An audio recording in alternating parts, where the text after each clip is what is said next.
I used to say I was one of the lucky ones.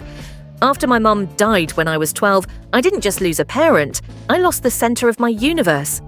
My dad, he went cold, angry, distant. Then came Linda, my dad's new wife. She moved in less than a year after the funeral. At first, I hated her. She smiled too much, acted like everything was normal. She tried too hard, but she never gave up. Slowly, she became the one who actually showed up. When my dad yelled, she'd step between us. When I got a C in math, she stayed up helping me relearn equations.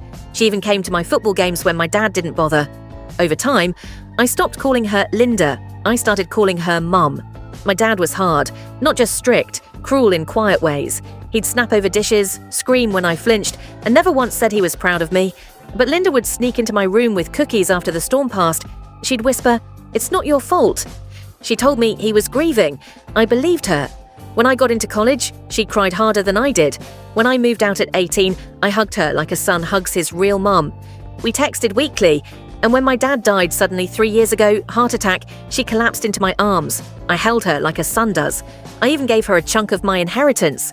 "You took care of me when no one else did," I told her. She cried. I felt good, like I'd repaid her love. She was my rock, my emotional anchor.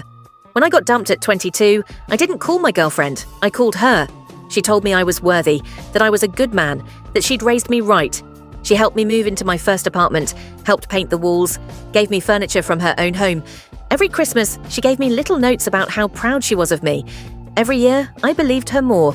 She made me feel safe. I thought, this is what it feels like to be loved. Last week, she asked for help setting up a new laptop. I'm a tech guy, no big deal. I was transferring her files when I saw an old folder, buried under layers, taxes 2008. Boring name, but one doc had an unusual name, magreement.final. Curious, I opened it. It was an email thread. My heart started racing. It was from my biological mom, the one I thought had died when I was 12. Subject line, our plan. The thread went on for pages. Messages exchanged between her and Linda. They were talking about me, talking about leaving, about protecting me, about how my dad would never let go, and how the truth would break him. My mum hadn't died. She'd left. And Linda had helped her cover it up. My stomach dropped. They made a deal. My biological mum would leave, disappear, no custody battle, no legal mess, just vanish. In return, Linda would move in.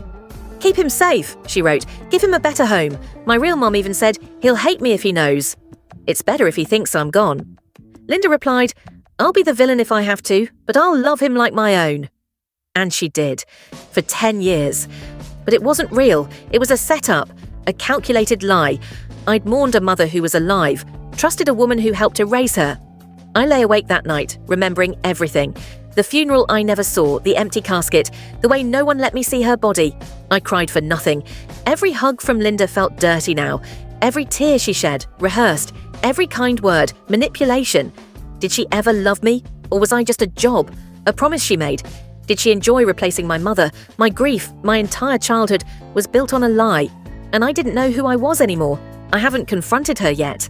Every time I see her name on my phone, I freeze. Part of me wants to scream, to demand answers. Another part just wants to cut her off, block her number, burn every photo. But she was there for me, when no one else was. And what if she was right? What if my real mom was dangerous? What if Linda saved me? But if that's true, why lie? Why not tell me when I turned 18 or 21 or after Dad died?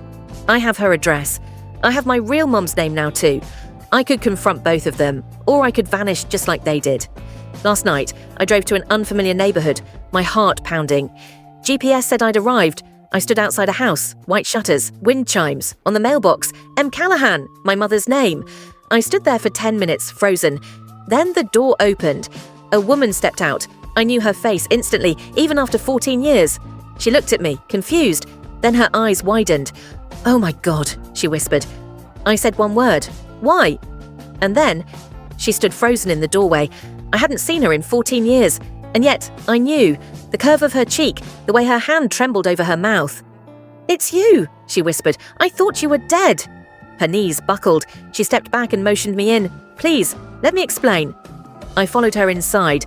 Not because I trusted her, because I needed answers like oxygen. She poured tea. Her hands shook the entire time. "Your father, he wasn't the man you thought he was." I didn't respond. "He was controlling, violent, Not just toward me, toward you. You just don't remember it all.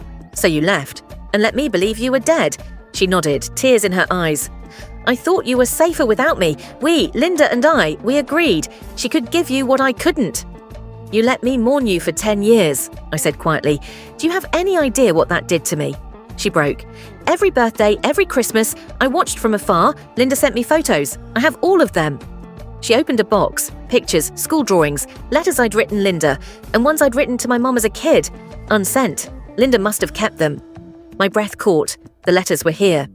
"She didn't do this to steal you," my mom said. "She did it to protect you." "She lied to me. Yes, but she also saved you from your father's rage." "Why not tell me when I turned 18? I snapped. "Because you loved her. She was your mother.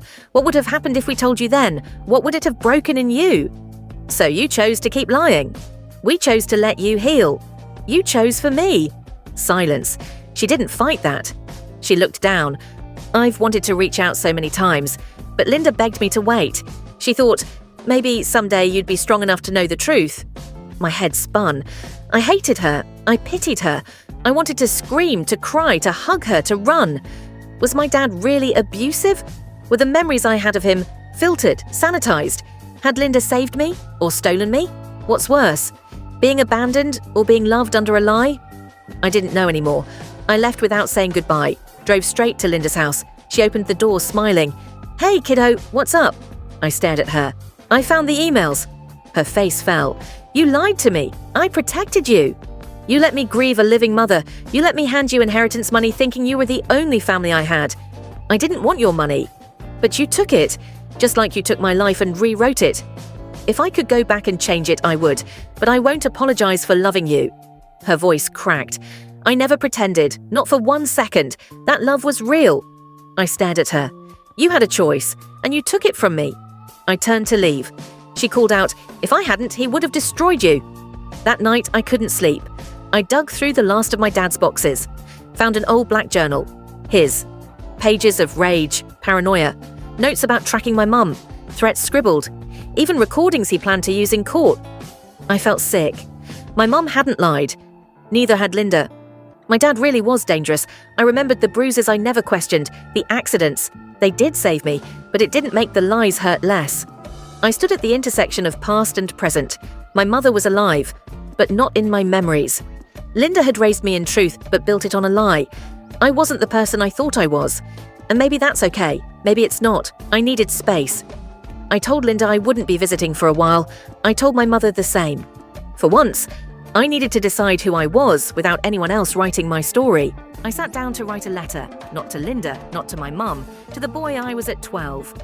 None of this was your fault. You were loved, even if it was messy. You were abandoned, but also saved. One day, you'll understand that both things can be true at once. I signed it with my full name, not the name my dad gave me, not the nickname Linda used, just me. For the first time, I wasn't someone's son. I was my own man.